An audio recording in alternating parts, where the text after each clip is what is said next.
ऐसे वाला ना, अरे सुन ना भाई, ऐसे वाला ना हॉल वाला कर दो। हम बुझता नहीं, हम यही धरती से आज आगे बढ़े बने, बेगूसराय के धरती से हम बुझता नहीं करा के का चाहिए। आओ देखो ऊपर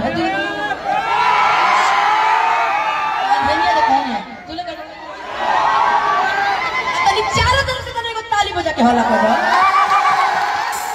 अतने का डीले उले खोली भाई, आवाज बढ़ाई, बहुत फोर्स लगा था गाने में, इतना खूबसूरत तरह के बना दिया।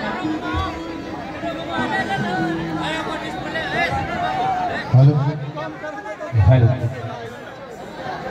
हेलो भैया,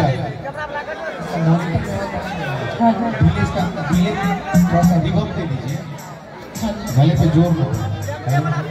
हेलो हेलो हेलो हेलो, ज्यादा मत 2-3 मिनट घुमाइए, रिवर्ब दिखा दीजिए। हेलो हेलो हेलो, मॉनिटर यहाँ पे पीछे हेलो हेलो हेलो, ऐसा नहीं हमारे नाम हो जाना, हम तो खाली साउंड वाले भैया पे विश्वास करेंगे। सारे संगीता दीजिए, आप मछली नहीं लग रहे हैं, आपकी खाली मछली नहीं लगे तेरी नाम कि जैसे के तड़पे जल बिन मछलिया हो कि वैसे